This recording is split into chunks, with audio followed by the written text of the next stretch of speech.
Pound and HD get engaged. She tells Williams. Williams is devastated. But then I think HD realized she was engaged to Ezra Pound and decided not to marry him. Right. So they broke up. Years later, she moves in with another woman. So both Pound and Williams are disappointed. Well, I'm sure Pound would have convinced her that he was the greatest lesbian ever if it hadn't been for the Jewish conspiracy of his penis. His little fascist. And we're rolling. You'll notice I didn't say anything because I was afraid I'd get captured. 'Cause I do have things to tell you later. Oh, I've been spilling, and you haven't spilled anything for me. No. Good things? It's amusing. Is it good amusing? I don't know. It's just amusing. Does it have to do with the Spanish number? Yes. Oh, fun. It's just amusing. You see. Okay. All right. So, as promised, 2020. The year in review in a year. Worst year in my life. Worst decade of my life. Yeah. 2020 was the longest decade of my life. December 31st, 2019. Dear Diary. Thank God 2019 is finally coming to a close. This has been the worst year of my life. It cannot seriously get any worse. 2020 looks so promising. Did you write that? Actually write that? No. But I was going to say. Damn it, if you'd kept your mouth shut, we could have kept the illusion going. Well, you could have lied and said, of course I did. Of course I did. On December 31st, 2019. I'm sure that 2020 will bring us much happiness and much pleasure, because there's no way it could be any worse than 2019. It was a good year for Camus. Because I'm serious, because what book made a comeback in sales? Oh, that's true. The Plague. Well, it was a good year for Fleetwood Mac. It was a good year for Phil Collins because of, in both cases, TikTok. And all of a sudden, both of their singles went top 5 in Apple. I didn't know the Apple that. iTunes. Yeah. Trying to remember, there was the Fleetwood Mac one is off Rumors. I cannot remember the name of it, but Old song. Yeah, Rumors. And then the Phil Collins one was I Can Feel It in the Coming in the whatever in the night or whatever. Can feel it coming in the air tonight. Yeah, in the air tonight. In the air tonight is the name of the song. Yeah, it went top 5 on iTunes. How? Because of TikTok. Because somebody would post a TikTok with those songs, and all of a sudden, boom, they explode. So it was a good year for those two. It sucked for the rest of us. Well, no, let's think of other people that benefited. It was a good year for 3M. Just look at all the masks they've sold. They have done they've had a really good year. It was a good year for DoorDash and Uber Eats. It was a good year for Charmin. Instacart. Instacart took off. I didn't even know such thing existed until March. Microsoft had a good year with Microsoft had a good year. Teams. Zoom had a great year. Zoom had a great year. Let's see. Netflix had a good year. They won a lot of Oscars. Probably Google too. Google with probably had a good YouTube. year. Yeah. Amazon had a phenomenal year. Yep. Well, Amazon's year's not over. That's true. Bye. See you later. So yeah, there were, some people that benefited from 2020. Well, they benefited from the pain of others. Well, I mean, that's the benefit, right? Well, you have the yin and yang, Jason. I'm not saying that Phil Collins and Fleetwood Mac benefited from anyone's pain, but I mean, certainly Microsoft and Zoom did. Well, Phil Collins benefited from his own pain because that song is about his divorce. Oh, it is so angry. Mm-hmm. And I understand it now. Yes. Right? Like before, I'm like, I just really like this song, but no, and now it's like, I really feel so this let's song. let's talk about what happened to us personally in 2020.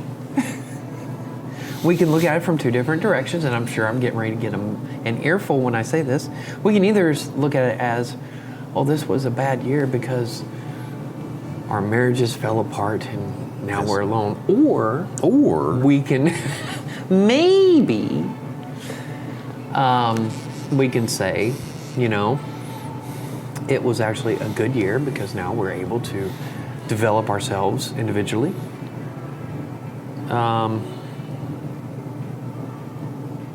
Okay. I assume that's the same one you just got. Yeah. Really, we're going to put that on the emergency. So we just got... Speaking of 2020. An emergency public safety alert. COVID-19 continues to be a serious threat in North Carolina. Avoid traveling or gathering for the holidays, but if you must, remember, keep it small. Keep it outdoors. Always wear a mask. Stay home if sick. Download Slow COVID NC at this address. Protect you and your loved ones. We really need to send that out. That's...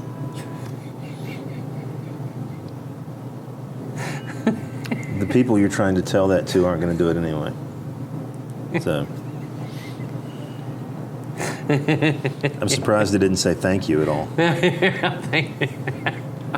I'd like to thank COVID for giving us the opportunity to send this message. So we can look at it. We can look at it through different lenses. I'm sorry.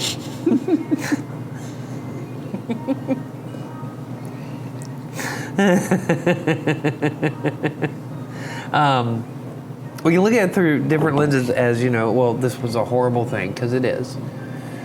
Because in both instances, whether you're talking about your situation or my situation, families were hurt. Yes. Or we can look at it as positive, as sometimes you have to go through pain to get to the positives, yes. to the growth. Yes. Right? Not the positives, the growth. I'm sure I'll get an earful for that one. So... Enjoy. You're going to get an earful for saying you're going to get an earful. That's actually what's going to happen. Oh, the carb in your cup's not big enough? No, I gotta. Yeah, you got your old lid. Are you happy? I am over the moon. I'm sure you are. Okay. I have fewer white people problems. 2020, the year of white people problems. Dude, I mean, think about all this shit we complain about. It is a complete irrelevance. I know. But you were so angry about it. It's so terrible. That's why I loved it. And then I played it up because I realized this is stupid. Mm-hmm. Okay. Who cares? Yeah, nobody cares. So 2020 was the year of the bad lid. Yeah, the year of the bad lid. They changed coffee lids on us, and they were terrible. No, they changed it on Jason. Admitting I wasn't the only person who complained, okay? Apparently this was a real problem. Well, good. Are you happy? I'm not alone in my first world problems. It's nice knowing that there are other people just as petty as I am. Yes. Let's see, 2020. Well, here's a negative, but also a positive simultaneously. Speaking of us personally, neither one of us cared to do online work. Neither one of us were really prepared to do online work. And I think now we can safely say we can do online work. Yes, I can't do it well, but I can do it. Oh, no. I think you can do it well. You just don't want to do it well. Well, let's revise that to just say, I don't want to do it. Yeah. Well, every one of my emails to Amanda is, when COVID's over, I don't want to do this anymore. I think she knows. Yeah. I've tried to make it pretty clear to her. I think our chair is well aware of the ones of us who enjoy online learning, and then those of us who enjoy real teaching. Yep. Like face-to-face in the classroom. Yep. Teaching. Yep. So... January and February weren't bad. No, they weren't. Although I do remember, I think it was towards the end of February when you and I started talking about COVID and we started postulating what was going to happen. I knew it was going to get real when Turner sent the email that said, start thinking about how you can do this online. Yeah, in late February. Yeah. Well, before you and I and my friend the choir master and several others were kind of dismissive of it, like it's not a big deal. Yeah. It's not going to be a pandemic. Yeah. SARS wasn't a problem in the Western Yeah. world. What are we worried about? Yeah. And then, Bam. boom. Yeah. Hello, Rona. And it got real. And it got real fast. And it did have an impact on everything, Yeah. on every aspect of our lives. For us, it was teaching. Yeah. But for other people, it was learning how to work from home. Yeah. And I think what you're going to discover is that once the COVID pandemic finally ends, a lot of people are going to talk to their employers and say, we were able to do this very well at home. Mm-hmm. Why can't we continue to do that? Yeah. And I think their employers are going to have a hard time coming up with a good reason. Yeah. Because there are certain jobs you can do from home Yep. and do well from home. Well, in New York, I know that I have, over the course of this entire mess over the past, let's see. All right, so we're in month 12. Lockdown happened in month 3. Month 3. So 9 months. This has been 9 months. In the past 9 months, I've read article after article after article about New York's business district and what it's going to look like when all this is said and done. Because a lot of those companies are going to rethink the real estate down there. Do they really need it? Because the rents are so high. Oh, yeah. You know? And if they can cut that cost, that's more profit. Yep. So there is, and we're getting right back into the conversation we had a few weeks ago about, the aftermath. But this year that's one positive this year has exposed, is that we don't have to do it the way we've always done it. We can actually find different ways to do it. Yeah, if you can do it from home and you want to work from home, why shouldn't you be able to work from Well, home? you shouldn't, because you've proven that you can. And do it well. Yeah. And there are management groups out there, I'm sure, that are like, nope, we're coming back. Because I can't watch you if you're at home. That's right. As if you can't tell by their productivity. Yeah. Because if a worker, in fact, one of the things we may discover is that people have been more productive because they were able to stay home. I'm sure there are people who are just better off working from home. All right. Well, let's get back to the positives and negatives. So we're going to talk about the biggest positive of the year. The Dodgers won the World Series. Yes, they did. And it looks like the Dolphins could make the playoffs. I think they will. This is unheard of. It's a good year for you. It is, but it would take a year like this for me to get a good year.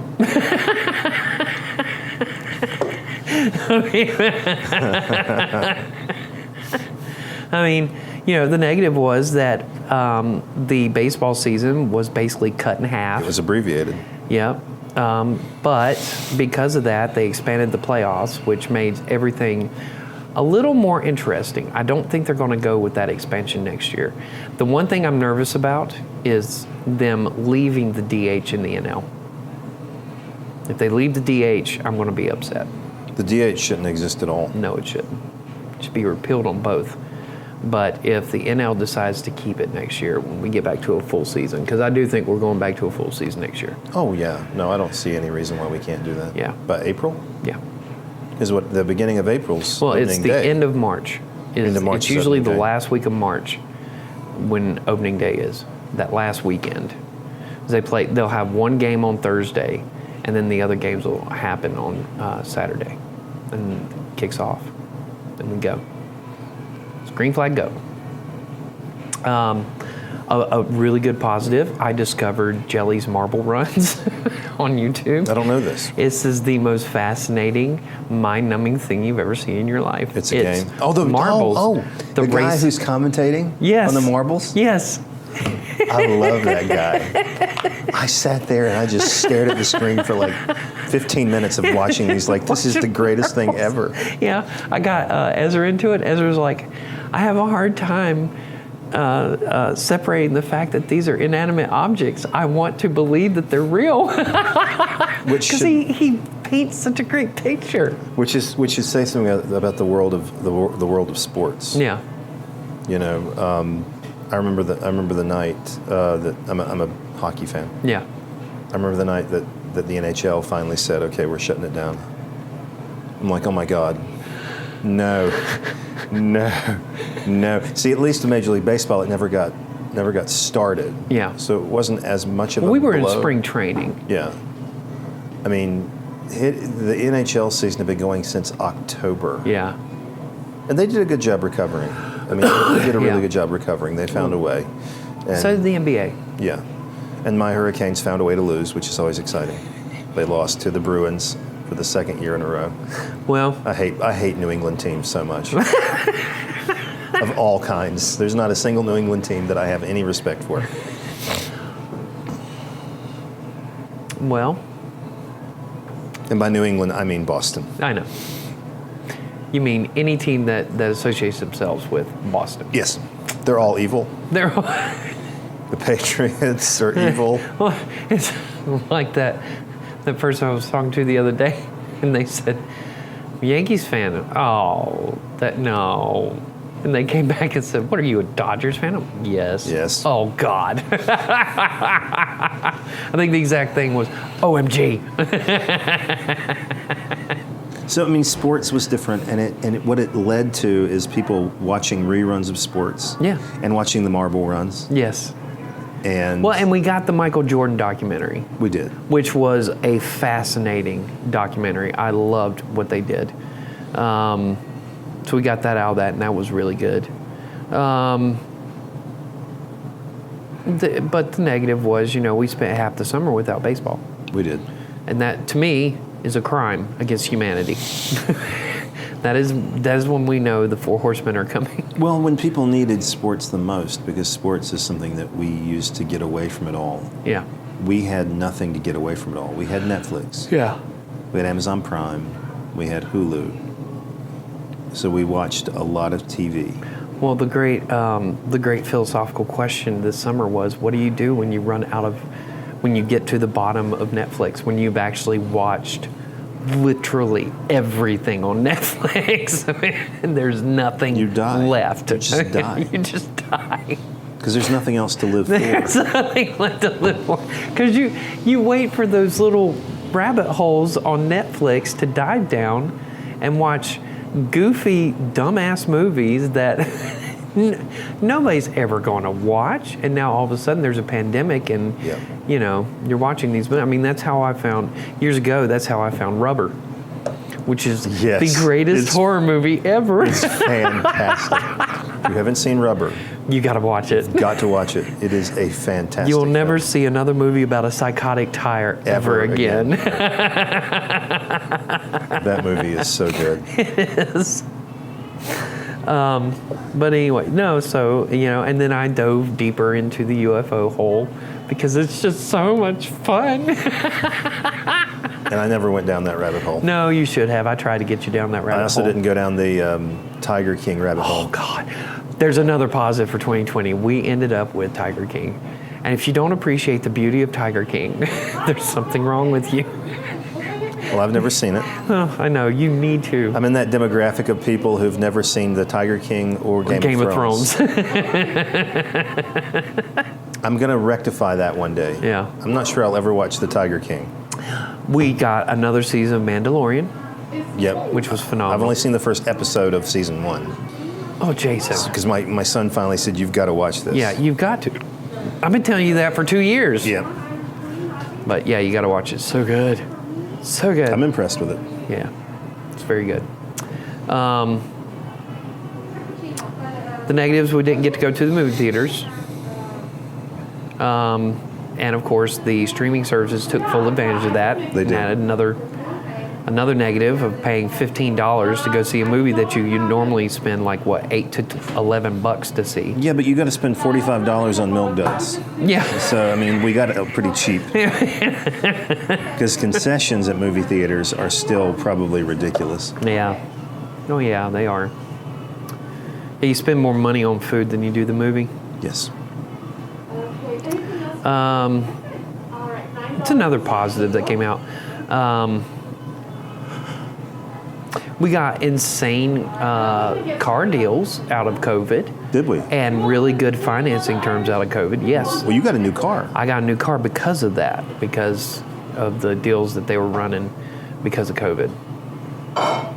They actually got my car, the sticker on my car was 23, and after everything was said and done, it was 17. Wow. So, yeah. And you think that's a direct result of That's COVID? a result of COVID. How?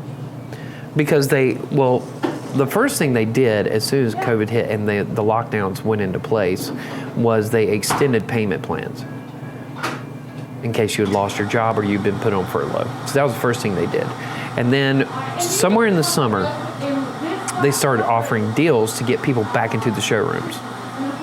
And these were like, this wasn't like GM's employee pricing bull crap. This was, I can't believe I just said bull crap and not bullshit. I can't either. I was kind of disappointed. GM's bullshit. Factory or employee pricing. This was actually genuinely real deals where they were offering like thousands of dollars off the sticker plus insane financing rates for the for lower credit scores. Yeah. They were opening it up, is what they were doing. To get people in there, they needed to move products, so they did what they had to do. And so the leasing, or not the leasing, but the loan that I got was a product of the financing deals, and then there were several other incentives that I was able to cash in on. And it equaled to getting a $23,000 car for 17. Yeah. And an extended service plan. So it was good. I'm sure I'm not the only one. There are probably hundreds of thousands of people out there that got a steal on a car because of COVID. Oh, I'm sure. You know? I'm sure. So there's another positive. Yeah, I don't think anyone would say there were none. Yeah. I think a positive that comes from it is you actually miss your family in a way you kind of didn't before because you kind of take them for granted. Yeah, you start appreciating things more. That's right. Things that you can't have anymore. Yeah. Like, The negative of that is that you start looking at your spouse. Yeah, our situations are a little different. Yeah. If you looked at the divorce rate in this country, Oh, it's getting ready to skyrocket. yeah, I suspect COVID probably, especially when both couples are working, or both partners are working from home and seeing each other every minute of every day. That, and I didn't have that problem. Right. My wife was an essential employee, so she was always at work, which was good. Yeah.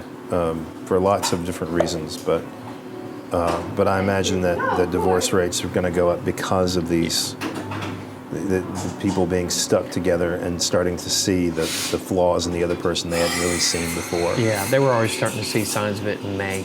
Yeah. We'd only been like barely a month and a half into Yeah. this mess. Just imagine what it's like now, 9 months later. Oh my God. 9 months in.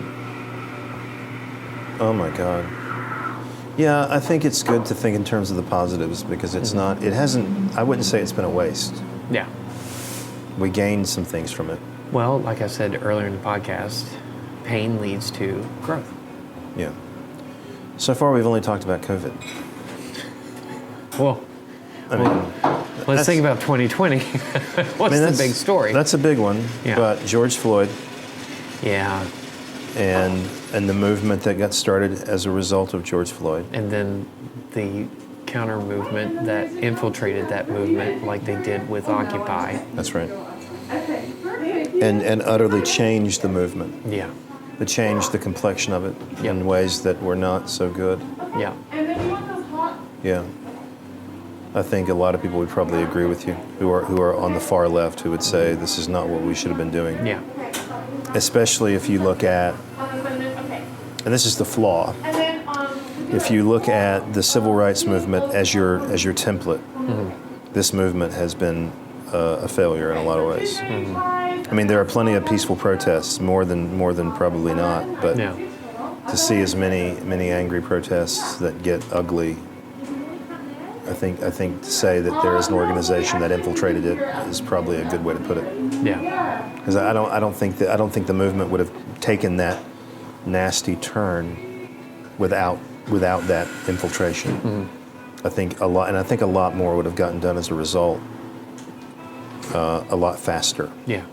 Had it been done differently, had it been done in the way that Dr. King envisioned. Yeah. You know, I'm sure someone's going to be critical of me using Dr. King as a standard bearer. Yes. But he kind of is. Yes, he is. I mean, he figured it out. How do you win? You win by not fighting. One of the big negatives coming out of 2020 is that Robin DiAngelo and Ibram X. Kendi are household names now. Did you finally finish his book? No. Are you gonna finish his book? Probably not. But you haven't found it yet. I know, but you've enjoyed it. That's why. You gotta finish it. I will. You gotta get through it. I will. It was torture getting through White Fragility, but yeah, I know. The turn's coming. I can feel it. I can smell what it. What if it doesn't? Jason. It will. You're going to be awfully shocked if it doesn't. Though. No, it will. It has to. I've read. Here's the thing: when you read his stuff on the Atlantic, it's post-turn. So there's a turn somewhere. Because all the stuff he's doing on the Atlantic is that just mind-numbing craziness. Yeah.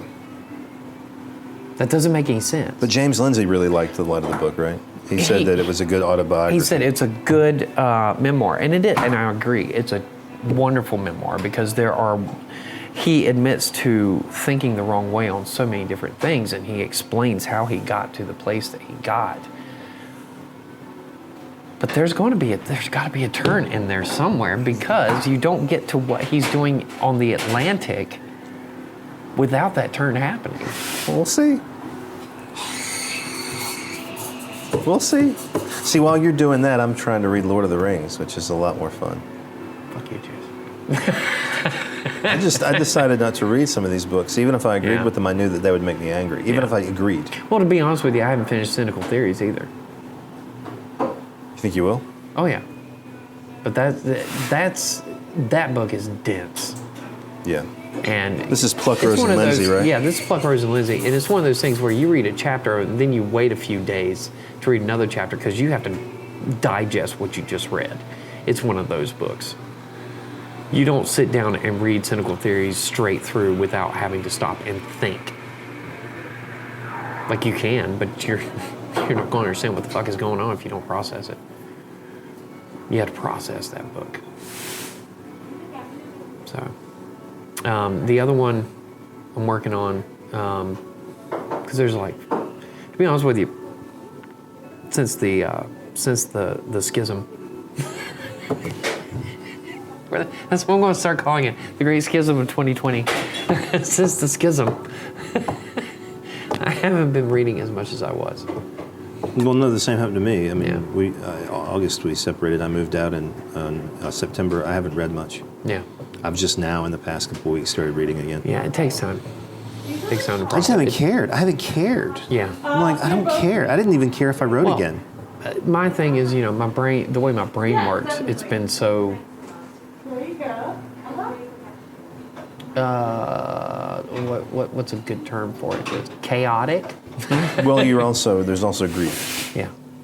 So you work through all that, and I'm finally at a place now that my brain isn't so noisy. So I'm able to start focusing again. That's been the case for the past few weeks, but I still haven't sat down and picked back up on the reading. So yeah, I need to finish Kendi.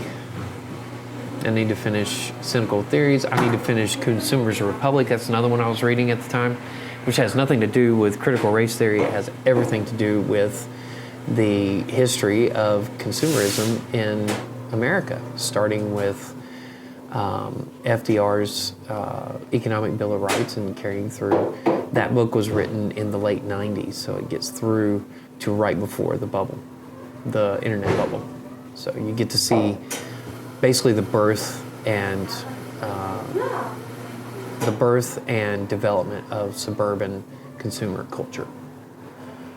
It's very interesting. And of course, by that point, Amazon was not the behemoth that it is now. It was just getting going. See, I remember Amazon doesn't come on the scene until like 96, 97.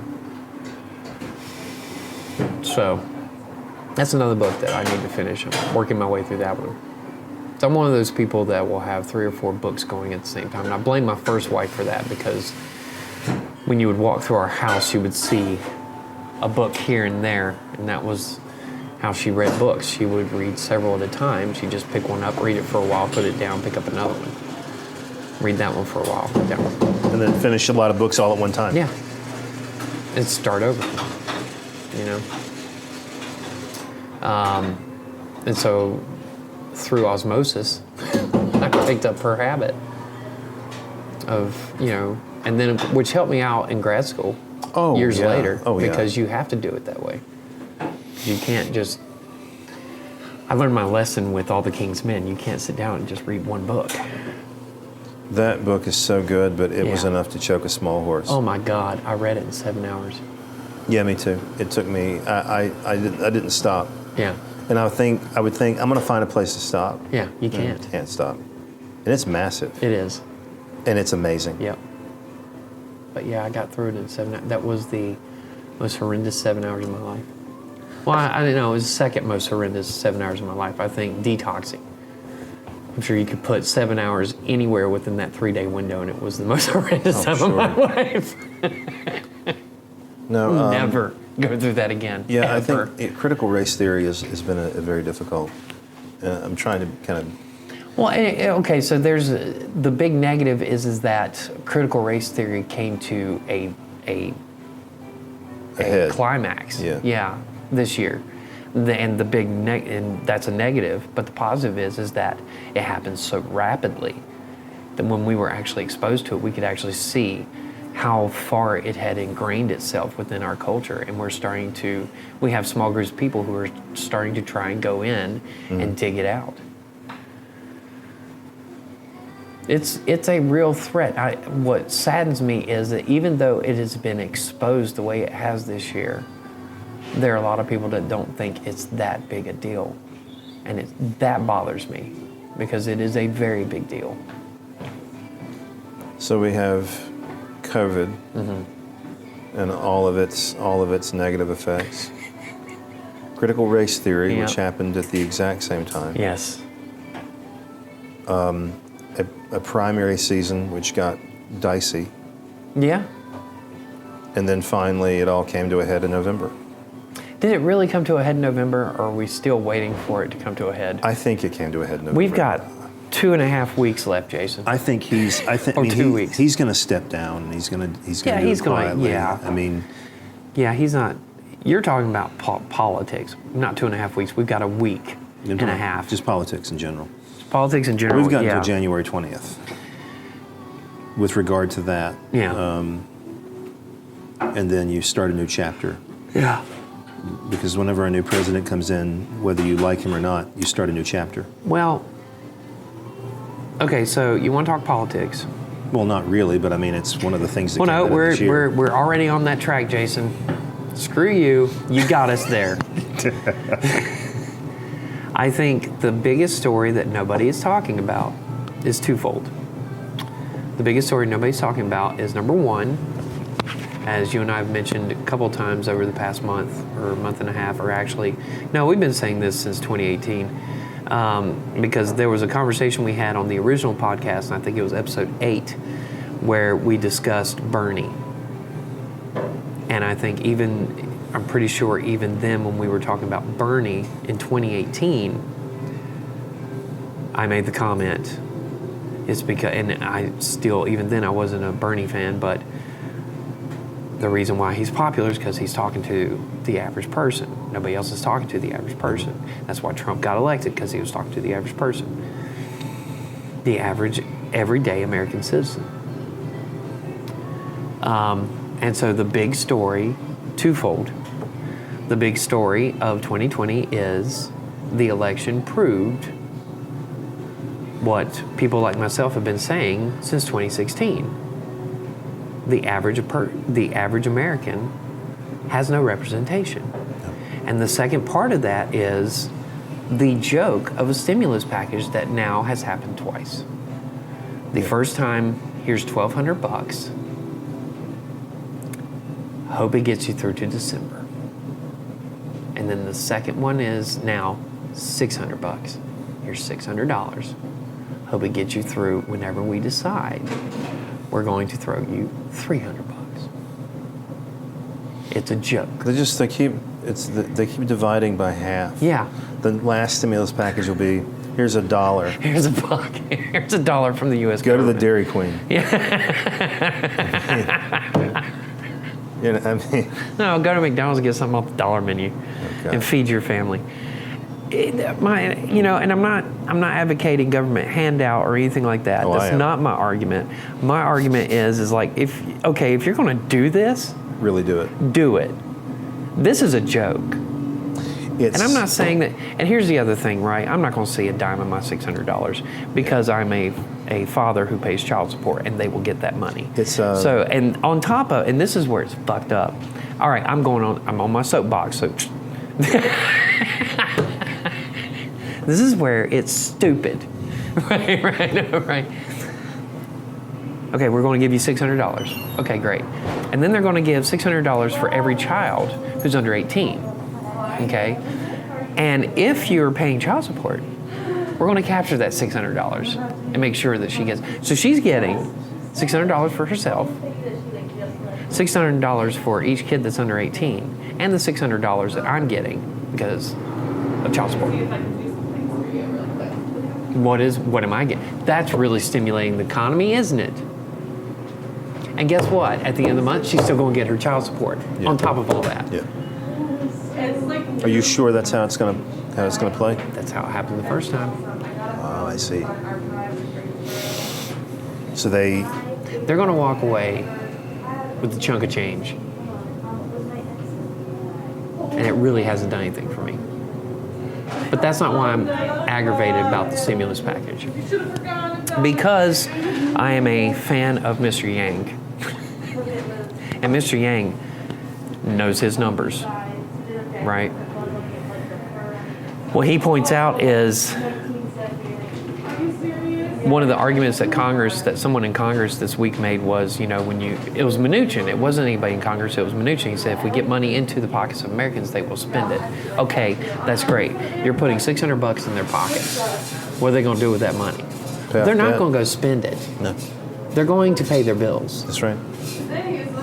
The other thing is, and this is what Yang points out, okay, there are people who, since March, have not been able to get their rent together. That's right. So you're throwing $600 at them, saying, here's your answer. If you're not going to give them money for rental assistance, why aren't we putting in place a public works project like FDR did to hold over until this COVID mess flattens out?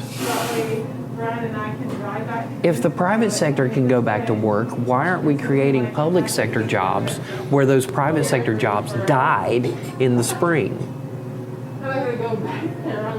Because all those businesses that died in the spring, they haven't come back. No.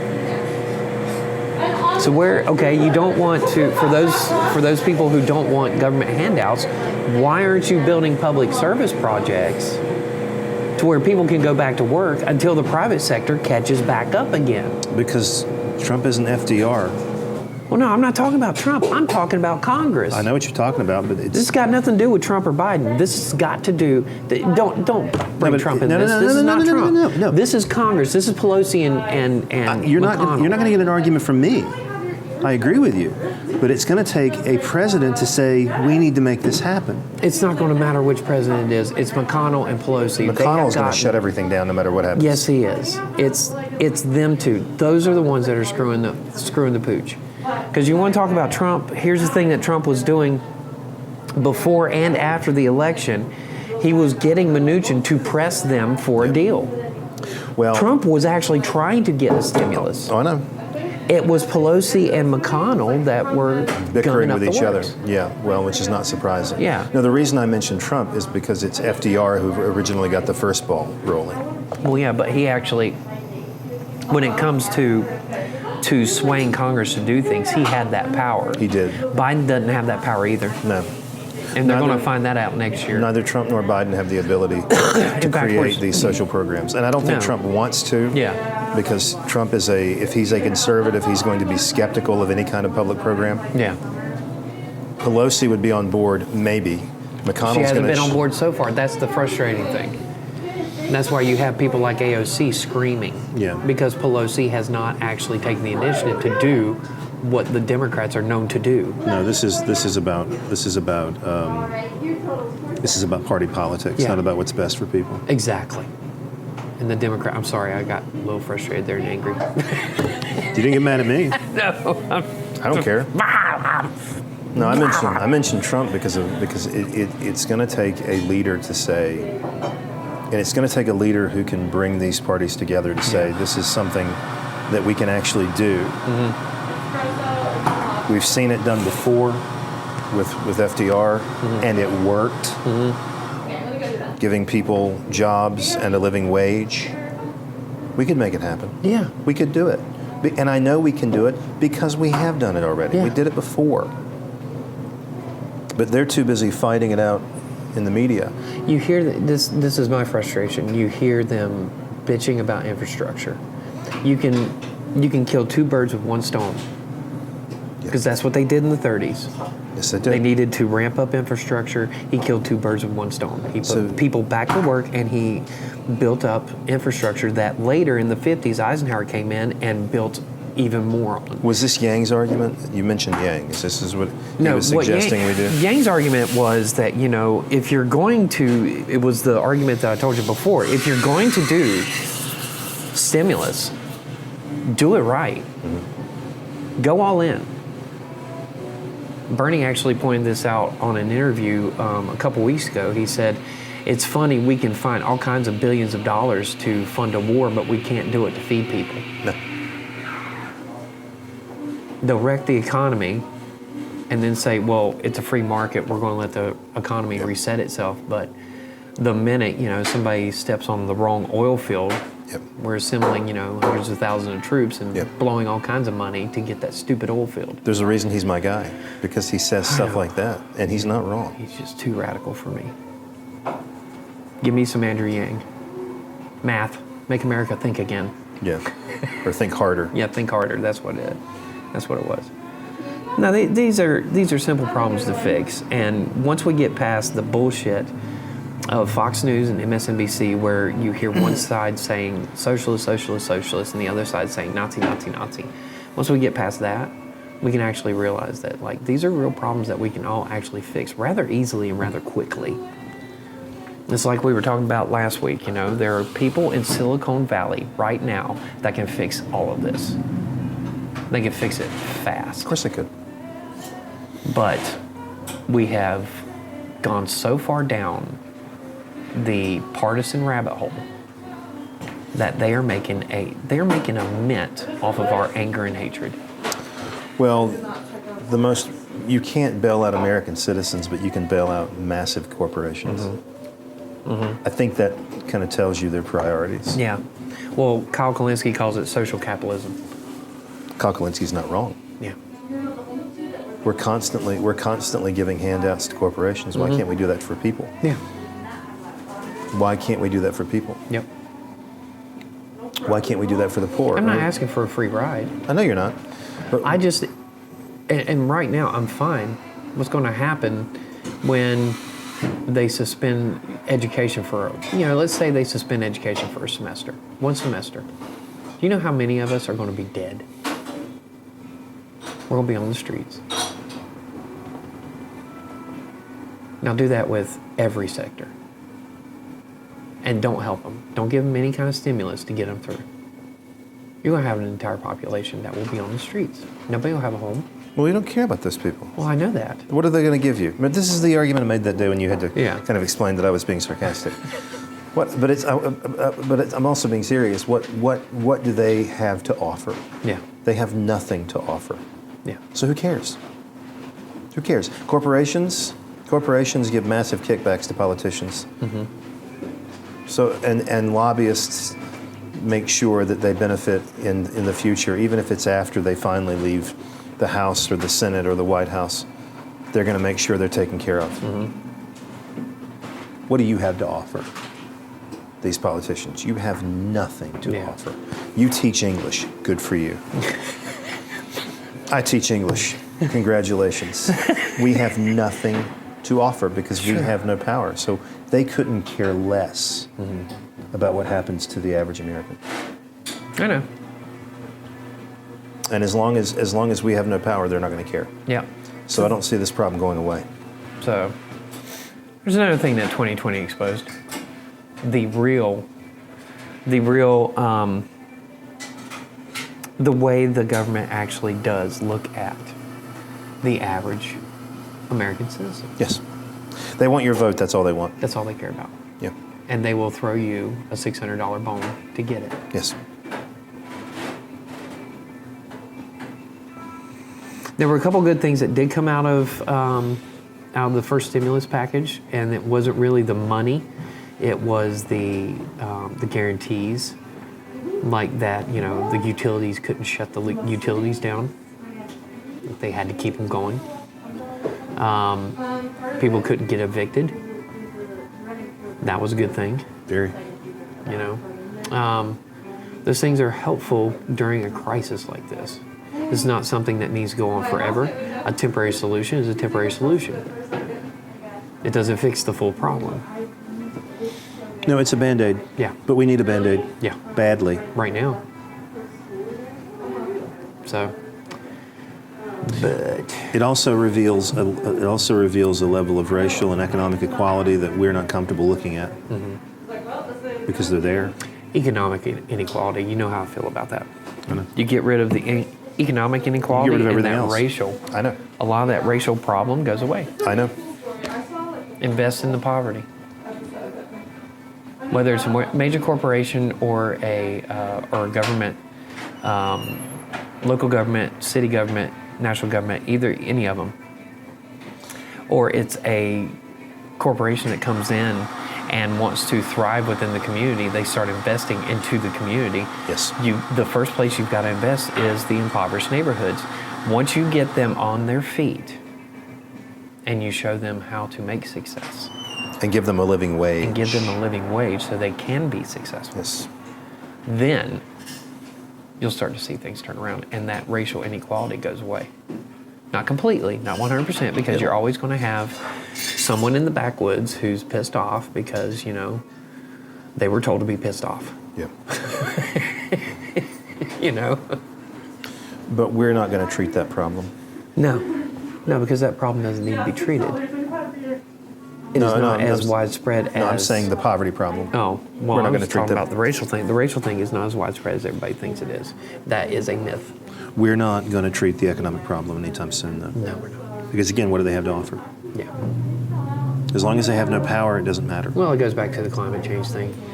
Nothing's going to be done climate change-wise. Whether you believe in it or not, nothing's going to happen until the oil companies invest. And once the oil companies invest, the attitude of climate change will change dramatically. But I think, and we talked about this before, with all the development that China is investing in solar, within the next 10 years, they're going to come up and bite us on the butt. Yes. But it's got to happen soon. Yeah, it will. Something has got to give. Something has got to give. So 2020. Year in wrap up. Yeah, there's just so much. We haven't even talked about, you know, what else have we not talked about? There's so much that we haven't talked about. No, but these were the big ones. These are the big ones. Now, a good thing that happened in 2020, we put Americans back in space. We did. With our own rockets. We did. Now, granted, it was Tesla, but or SpaceX, if you want to get technical. But we did get Americans back in space from America. We shot the rocket off in Cape Canaveral. Yep. And I think we've made 2 trips now. So that's a It's big encouraging. positive. It's a big plus. The negative is that China's got their sights on the moon. Like to live there or just to go visit? Get up there. Yeah, they want to get up there. Oh, okay. So far, we're the only ones that have actually gone up there and actually put feet on the ground. I think the Russians had probes. But yeah, and China's had a few probes. I think they've got a rover up there, I think. I may be mistaken. Either they've got one up there or they're putting one up there. But yeah, the ultimate goal is to get Chinese men on the moon. I mean, if they want to do it, let them do it. I mean, Here's my thing, and this is where America invented ADHD because America has ADHD. 1969, we landed a man on the moon. It is 2020, and we still have coffee pots that spill coffee everywhere if you pour it too fast. yes. I know. What happened to my flying car? Okay, so I actually had the answer for that. Oh, gosh. Okay, no. Because there's a very simple answer to the flying car, because I've had students ask this question. And every time they do, I'm like, okay, I'm going to answer that question for you right now. And I ask the entire class, show of hands, how many of you would actually want a flying car? And usually it's only like 2 or 3 that raise their hand. I'm like, that's why we don't have flying cars, because the majority don't want them. We don't want it. No. If we wanted it, we'd have had it by now. I think it'd be dangerous as hell. Oh, yeah. I think they look at motorcycles and think, that's enough. We've gone as far as we need to go. Yeah, we need to. The self-driving car, we're pressing our luck. Yeah. I don't think, I think that's another thing. I think it would be faster if the populace wanted a self-driving car. Yeah. If it was a demand, and the same thing with the electric cars, right? The demand for electric cars is starting to slowly creep up. Yeah. And I think a lot of that has to do with economic situations. The economic situations are not getting better, and so they're looking for cost-cutting measures. Yep. And one of those cost-cutting measures is gasoline. Yep. Cut my costs on gas. But the demand still isn't enough that we see 1 in 5 cars being an electric car. It's still like 1 in 10 or 1 in 15. That's going to change. It is going to change because, look at 10 years ago, we were talking about the Prius. Now 10 years later, we've got the Prius, we've got the Tesla, we've got the Leaf, we've got the Volt. Ford's putting out the Mustang. Hummer's getting ready to put out an electric truck. Hummer? Hummer. Yeah, GM brought back the Hummer brand just for an electric truck, an electric pickup truck. That'll be interesting. Yeah. So which I think is funny is that's GM coming out with an electric pickup truck, but yet disassociating itself from the electric pickup truck. You just can't forget to plug it up before you go to bed at night. Yeah. Or you're not going to be going to work in the morning. Yeah, I know. Well, my son is looking at the Volts, and he's a pizza delivery driver, and we had a long discussion about it. I was like, go for it, but you gotta make sure that battery's gonna last you long enough. Yeah, he needs to do some research. Mm-hmm. So, and he's been researching the shit out of it because it's my kid. Yeah, it's. He's like me. He'll look at something for months before he actually does anything. So a part of the program wasn't going to be looking at 2021, but prognostication. Is it going to be better? Look, at the end of 2019, I swear to God, at the end of 2019, I thought, it cannot get any worse. So you think 2021 could be worse? I don't know, because here's the thing. If we get to the end of 2019, we think there's no way it can get any worse, and then we get this shit show. Imagine if the fates say, well, surely we can make it worse. So you don't want to talk about it? I don't want to talk about it. Well, then we should end here. I will worry about 2021 on January 1st, 2021. And I'll worry about the entire 2021 in the existence of January 1st, 2021. I think it'll suck until about June or July. I'm going to worry about 2021 on January 1st, 2021. And I will only worry about January 1st, 2021. Not January 2nd. Nope. When the Earth might actually explode. So now we don't have the magic 8 ball. Which it missed Armageddon, unless it didn't, and we just haven't gotten there may have been like an exploding star that sent like a huge asteroid our way, and we just haven't seen it yet. Thankfully, it's your lucky year in love. Luckiest year in love, Brian. According to the horoscopes. According to the horoscopes. My luckiest year in love since the late 90s. I don't know when mine's going to be. I think I got some time. Well, you're a Virgo. I don't think you guys actually pay attention to that shit. What, horoscopes? Yeah.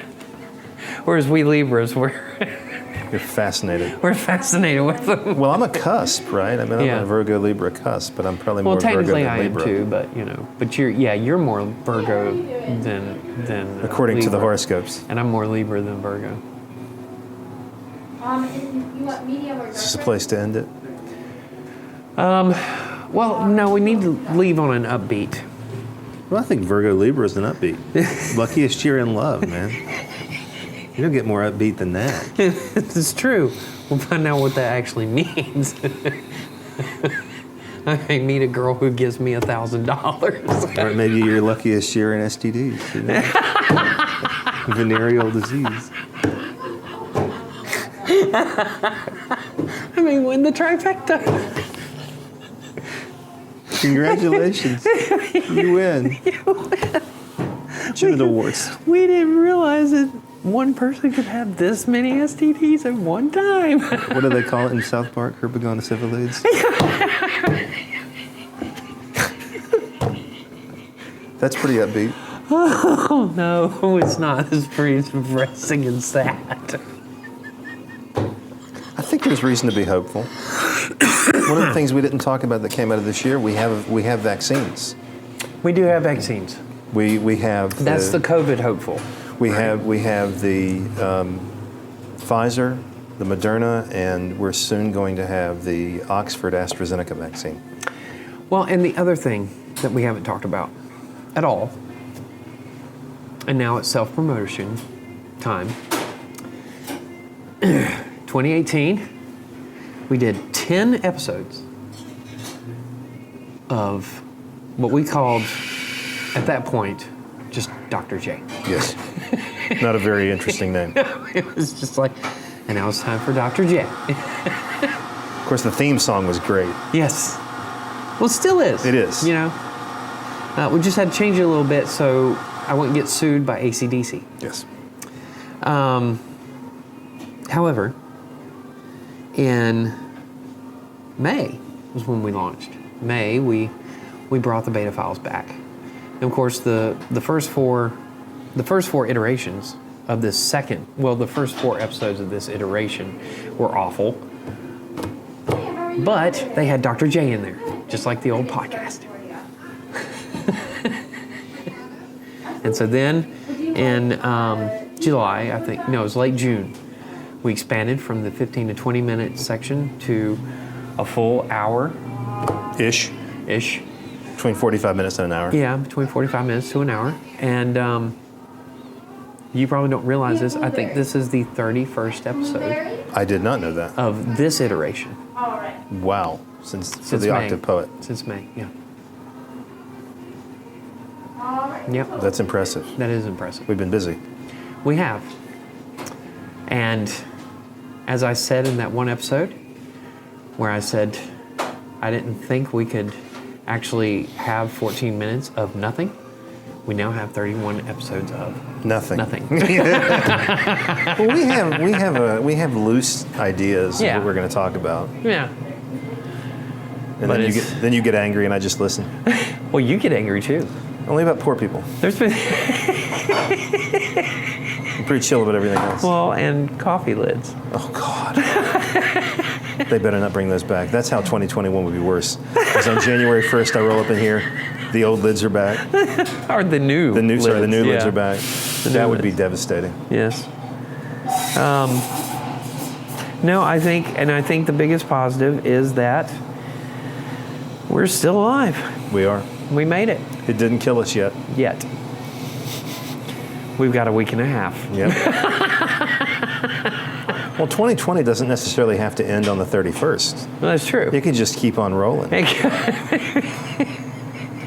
It's the long 2020. Well, as I wrote on your whiteboard, I love telling people why I took over your whiteboard. I've never gotten to use it. No, and I warned you if you did, you'll never get to use that board. I've written on it one time. I wrote the words "under construction" when you were taking a break from it. It's true. It's true.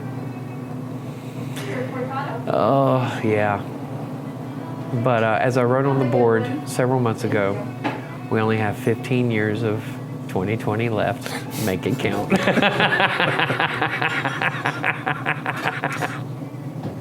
I think people have discovered hobbies and things that they love and had found time for them. Yeah, I think I will say this. I think there's going to be not necessarily a renaissance, maybe a little microcosm of a renaissance because of COVID. Yeah. Because people have turned back to art. Well, and maybe they will no longer define themselves by their jobs solely. Yeah. Well, I reconnected with a very, very old friend of mine, and they've been doing a lot of art. Yeah. During this period, rediscovering some of the things that they enjoyed doing way back in the day. So, and I think you have a lot of people like that who are either rediscovering or discovering for the first time artistic impulses. And I think you will see, over the next decade, you will see a rebirth in art. Not necessarily, maybe not a critical rebirth, but I think the appreciation for art is going to come back. Maybe the word revival. Revival, yeah. Rather than renaissance. Yeah, a revival. And here's the other thing, because they were actually talking about this on one of the guitar channels that I follow. There's a rebirth or a revival in guitar-centered rock. We're starting to see more and more people on Instagram and YouTube and those outlets that are picking up guitars. And we're starting to see them go back to a riff-focused rock. And eventually that's going to come through in the mainstream. Of course. It's going to seep in. So within the next 3 to 5 years, we're going to start hearing bands on the radio who are actually playing electronica instruments, right? Those synthesizers and keyboards are going to start to fade again.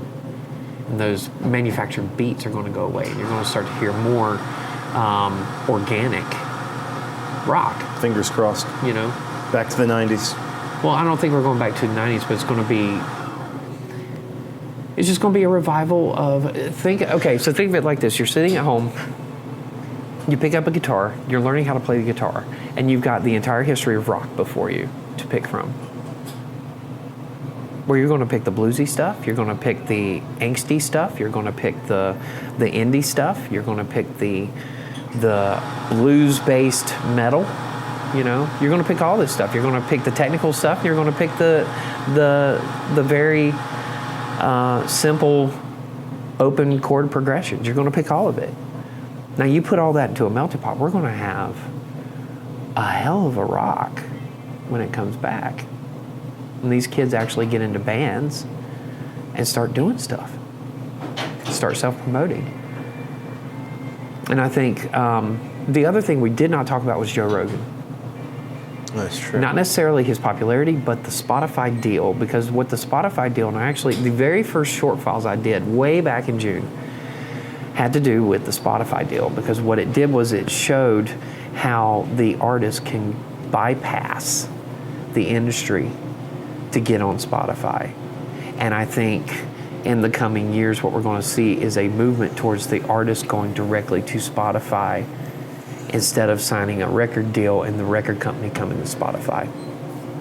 I think Joe Rogan's signing with Spotify was a huge indicator, not just for podcasts, but it was a huge indicator for the entire audio industry.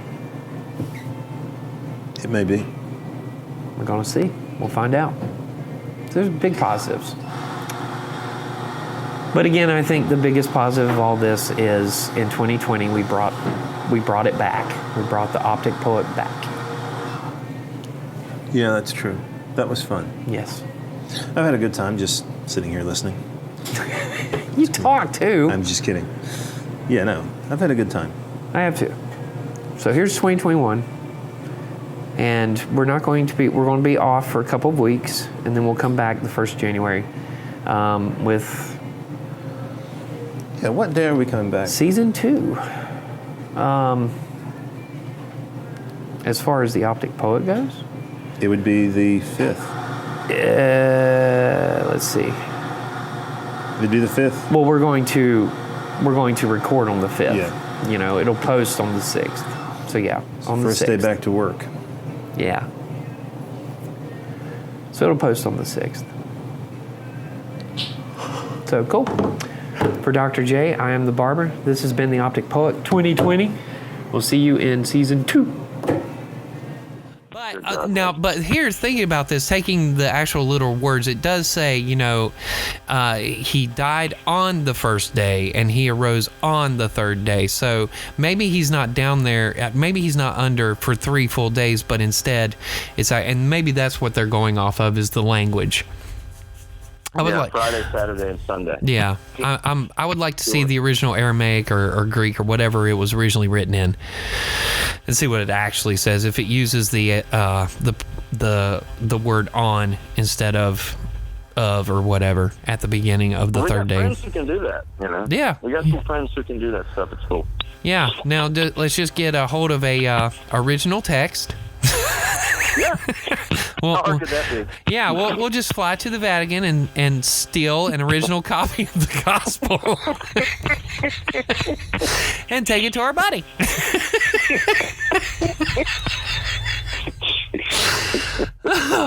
Okay, I have to say, it finally happened. It took 4 episodes, but we now have about 16 minutes of nothing.